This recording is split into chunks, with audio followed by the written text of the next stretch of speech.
มื้อนี้แม่นุ่นก็สิต้มปลาคอกินแรงทุกคนเอ้ยต้มปลาคอ2-3ตัวปลาคอน้อยตัวนึงปลาคอใหญ่2ตัวกำลังต้มน้ำเนาะทุกคนเนาะนี่น้ำยังไม่ทันพดน้ำพดเพื่อค่อยเอาปลาคอลงปลาคอนี่ก็ไปตึกกินลุงเมื่อวานนี้ทุกคนเอ้ยก็ได้หลายเติบเดิมมาพาทุกคนมาเบิกเด้อนะปลาคอตึกกินลุงเมื่อวานนี้ประมาณ10 ปลายตัวแหละทุกคนทั้งต้มกินเมื่อวานนี้ฝนตกหนักวานนี้ค่ะฝนตกหนักแห้งจนป่าลง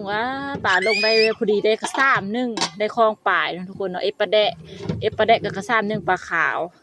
ส่วนปลาเป็นปลาคอเอาไว้ต้มกินทุกคนนะม้วนขนาดตึกเมื่อวานนี้ค่ะมีเบาเลยความม้วนนะจนอยู่ครับอยู่มืดจนมีเยอะมากเทิน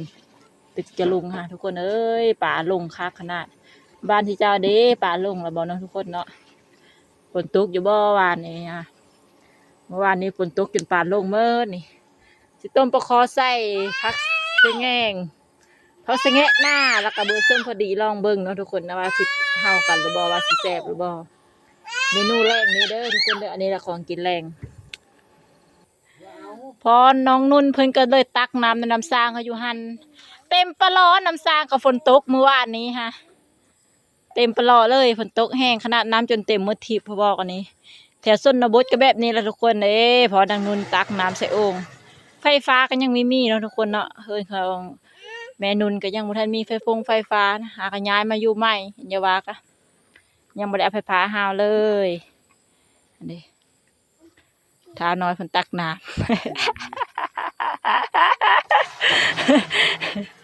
ตักน้ำพะลูกเขาไม่อาบมาแหละเนาะแม่ก็เอสกินท่าเอสกินท่าเพิ่นโคก็ยังไม่ได้มีทุกคนเลยนี่แหละการสร้างครอบครัวใหม่เนี่ยยากลำบากเพื่อสิได้แต่ละอันแต่ละแนวเนาะทุกคนเนาะไอแมงเขาง่ายๆได้น้ำฟดได้ทีแล้วทุกคนเต็มปลาคอลงสมอเลยต้มปลาคอวันนี้ก็เน้นน้ำเนาะเพราะว่าจะสูตรน้ำคักๆเบิ่งต้มปลาคอวันนี้กะซื้อเสื้อมาเพชรโดกเอาทุกคนเลยจนแล้วก็สิตำแจ่วมะนาวจำอีกทุกคนสดน้ำหอน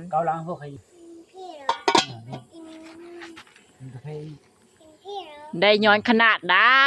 เดวิดกับน้องนุ่นนี่กำลังโพได้ย้อนเธอได้หุ่นเห็นว่าเลิกกินข้าวต้มขนมนี่กินคาเฟ่โอมันตินนี่ไหวขนาด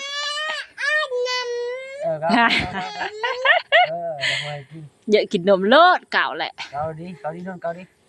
ลูกสาวกกอันนั้นลูกชายล่าเนาะสาวเดี่ยวชายเดี่ยวเนาะแม่นุ่นกะสาวกกซื้อ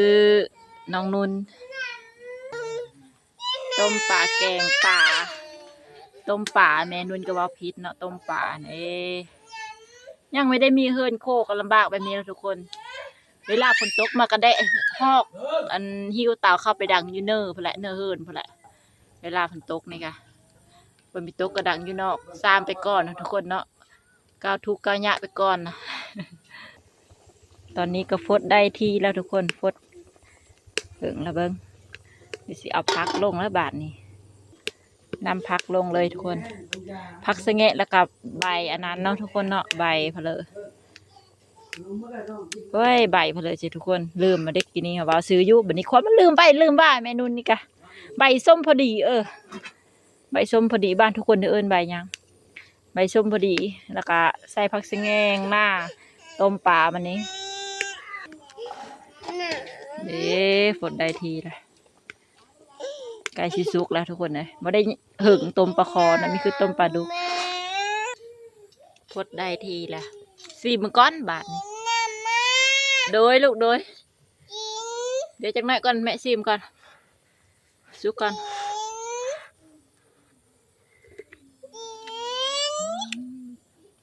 ทั้งส้มทั้งหอมคักทุกคนเลยต้มเสือบัวส้มพอดีกับอันนี้นี่ผักสะแงงหน้าเนี่ยใส่หัวซีเกลือ